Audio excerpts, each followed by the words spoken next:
and welcome to our newest relative motion technique series.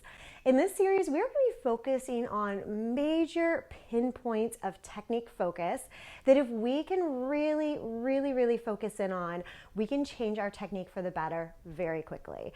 And so each week, we are going to be talking about something very specific that we talk to our dancers about all the time, right? Whether it's turnout, keeping the knees straight, working on the feet, major elements that we are constantly saying to our dancers, and quickly how to have them think of it just a little bit differently, and also exercises that they can use. Now, the biggest thing that we're going to focus on during the series is making our technique visual and making it measurable. So in each of our classes, I'm going to be wearing the relative motion apparel, and I'm going to be focusing in on major muscle groups and cueing them through color. So today, our technique focus is turnout, and not just turnout, but we are going to be talking rotation, which means we're not just going to be talking about external rotation, we're also going to be talking about internal rotation. Now, when we work with our dancers, a lot of times we are asking them to work in parallel placement, maybe for a lot of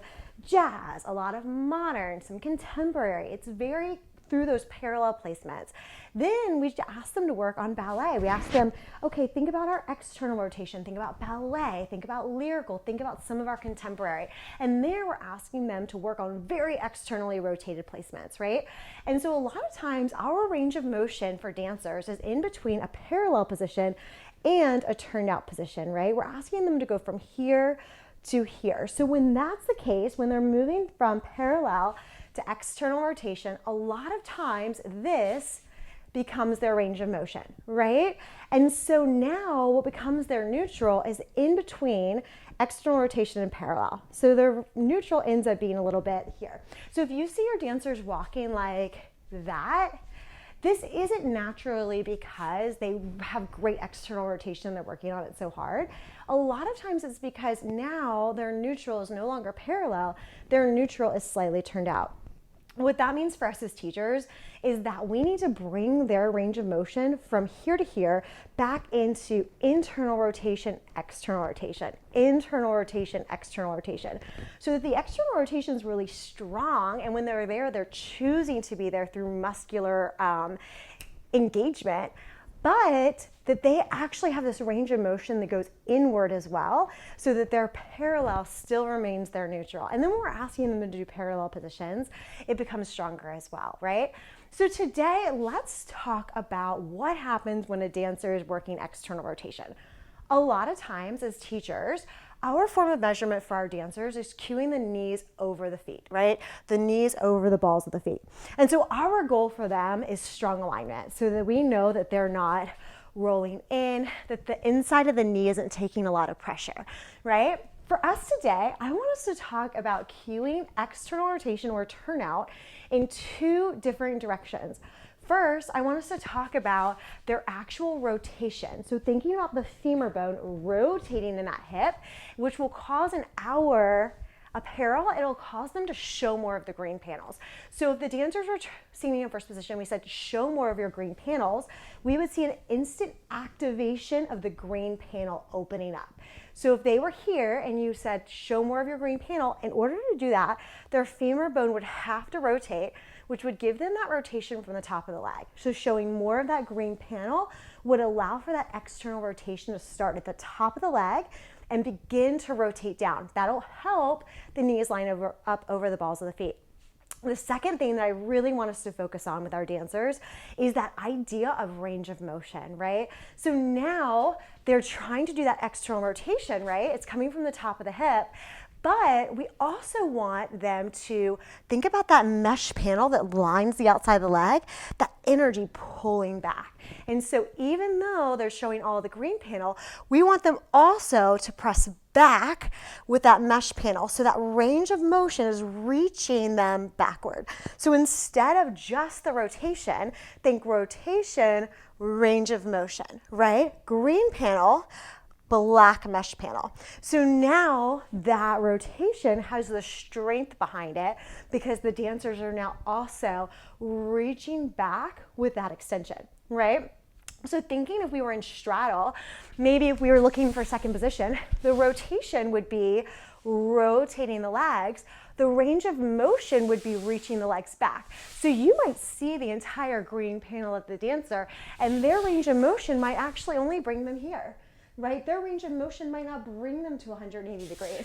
And so our goal is to get the rotation and then try to keep extending back on that range of motion so that our dancers are getting more and more rotated, but also flexible in that rotation at the same time to ensure a safe alignment as they're working all things external rotation. Now, let's talk about that as it goes into parallel, right? A lot of our dancers stand parallel, they're here, and we're picturing that as more of a neutral placement, something that they should kind of naturally be able to hold. But a lot of times dancers in external rotation either struggle because they pull in a little bit, or they struggle because they want to rotate out a little bit, right? And so the same thing in this parallel position, if your dancers are plie and their knees are coming into each other, they're not actually trying to activate the rotation from the top of the hip. They're probably just standing there. That green panel is probably not showing a lot. So when they bend, when they plie, it sinks towards the center. When we're here, I want to think about that same presentation of the green panel. So from here, think about the green panel presenting forward. Now what that did for me is it activated rotation here. So now instead of the femur sinking, the femur's upright. And now it's helping to stack even parallel the knees over the balls of the feet, right? So we're seeing that green panel. And now as the dancer plies, there's that energy, that rotation to parallel that's bringing the knees up and forward. So they're not sinking down and in, they're rotating and lifting up and forward, almost like those train tracks, right? And so the difference of sinking and presenting, lifting to go into that parallel position, right? So we're still thinking rotation, but that range of motion to an external rotation is not there. Instead, we're having the range of motion just straight parallel, right? And so, whoop, whoop. And that'll help the dancers find really strong placement in parallel while still thinking of that concept of rotation for them. Now, let's try to work on some exercises that can help with our rotation, right? And specifically right now, we're gonna think external rotation. So when our dancers are planted in first position, when we plie, I want to remember that the dancer can keep the knees over the balls of the feet and still be completely unrotated up here. So right now, my green panel is not active at all, and I'm not using rotation. Instead, I'm thinking only range of motion, only getting the knees over the balls of the feet. And sometimes we'll catch dancers here, right? So if we can have them draw the green panel up and rotate the green panel through, now we've activated that rotation. Now, if the dancer pulls forward here, maybe they have the rotation going in the femur, but they're not pressing into that range of motion. So having the dancer straight upright, lifting the green panel towards the ceiling, rotating the green panel as much forward, and pressing that mesh panel back. Now our exercise in this position, once we get our dancers there, we're gonna have them do a little tiny plie and half up. A little plie and half up. Now, your dancers can do the center, but I always recommend starting at the bar. So when they're here, plie half an inch, up half an inch. It's very tiny. Then once they get to their lowest point, I'm gonna have them do 16 little pulses at that lowest point. And after they're done with those pulses, they're gonna hold the lowest and they're gonna think about only that mesh panel, pressing back, pressing back, pressing back. Now, as they're doing that, make sure that they're not doing this to press the mesh panel back, that all of that rotation and placement stays. So the press back is gonna be very, very, very tiny, just a little extra range of motion. Now, a lot of times we'll keep that rotation and you don't see dancers improving their turnout, but they're still in the proper alignment. And so really focusing on that range of motion is gonna allow the dancers to work on having more and more and more turnout in a very safe fashion versus focusing on the feet and kind of trying to manipulate where the feet are in order to get that rotation to take place. Now, once you've done first position, just stop there for one day if it's your dancer's first time doing it. As your dancers gain strength, you can now take it into second position. So they'll do the exact same exercise, draw the green panel up, rotate, and range of motion back, so that they're in a very strong placement. They'll do those eight little tiny plies and lifts. Then they'll do 16 pulses, and then they'll do 8 to 16 range of motion pulses back with that mesh panel. And that's really helping to give endurance and strength to those muscles, and also find a really strong placement with that emphasis on the top of the leg, so that you as a teacher can really see the value and the measurable results that your dancers are getting as they utilize these exercises. And for our last two exercises, we are going to use this band and the bar. So I always recommend, if you're new to props especially, starting with a very light band. So we're finding a resistance loop. You can find them with very light resistance, medium, heavy resistance. Start to build on them. So start with the lightest if this is the first time, and then begin to build on your resistance as time goes on. So we're going to take our band, we're going to go about 4 to 6 inches above the knee, and step right inside of that band, okay? From here, we're gonna go to the bar.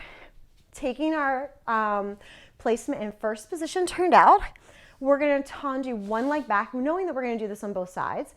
Then we're gonna bring it in a little bit so we can plant the metatarsal point into the floor, and we're gonna plie. Now from here, I want you to think about drawing the green panel up, rotating the green panel forward, and now our goal for this exercise is to keep that green panel presented and lifted, and we're focusing on range of motion, pulling that mesh panel back. So as we stay here, we're gonna go down a little, up a little, down a little, mimicking that first position and second position exercise. Then we're gonna stay down, and we're just gonna pulse that back leg. So we're gonna place emphasis on that mesh panel. Now, as that happens, focus on the strength and stability in that front leg, because you don't want the front knee to move when the back knee moves. So stability in the front leg. Then after you do 8 to 16 of those pulses back, we're gonna press to a releve, and we're gonna try to pulse both legs back. Now at this point, our weight is in the center of both legs. Whereas when that front leg was down, the weight was all on that front leg. When both heels are up, the weight shifts to the center, and we're pulsing both mesh panels back. When we're holding them back, we're gonna do 16 pulses, lifting and presenting the green panel in plie. Now, once we're done with that, and really be mindful of what your dancers are ready for, maybe we start with 4 of each. Maybe we start with 4 and we only do half of the exercise series, and then we add on more the next time. We don't have to go into 8 and 16 the first time. Just feel those dancers out. Placement is more important than endurance. So we are really honing in here on muscle memory. So the more that they can have that strong, healthy alignment, the more that muscle memory is going to remember that and build upon it next time. So don't worry as much about endurance at first. Think alignment, alignment, alignment, and then that endurance will come in a really strong way. Now, our last exercise for this series today is going to be on one leg. Now, once we shift to one leg, the endurance it takes to maintain that alignment and the strength it takes is a lot more. And so really give ourselves grace here that it's going to be harder for our dancers to maintain the weight on one leg, maintain the placement on one leg, and find that proper alignment. So make the exercise short at first and feel free to build onto it. So from that same placement we just ended at, lifting the green panel, the hip flexors up, rotating those inner thighs forward, we're going to shift our weight to the front leg, and we're going to bring the back leg into an attitude. Now from here, we're going to do little plies, same exact way we did them before. Then we're going to pulse back, back, back, back on that mesh panel. So it'll be 4 and lift, 3 and lift, 2 and lift. All green panels. 1, hold at the bottom. 8, 7, 6, 5, 4, 3. Really presenting that green, then pulse the mesh just to the back leg. 4, 6, 8, and release it. Now, your dancers will really feel that in the green panels in the inner thigh, in the purple panel of the glute, and thinking of the outside of the leg. Those are great exercises for taking a simple movement pattern and building it into turnout, range of motion, and giving it more responsibility along the way. So thinking of our basic placement in first position, building into second position, building into that fourth position with one leg, shifting that weight, and then just a single leg, keeping that rotation. Because you know, once you get to those like things where that supporting leg has to stay rotated, it becomes a whole nother beast, right? It becomes so difficult to maintain. So working on that here with your dancers, so excited. Hope those exercises work for you, and we look forward to seeing you next week, where we're gonna talk all about finding where our dancers' authentic all-sakan is, so that you know where they're starting and how to get where they need to go. All right, I'll see you then.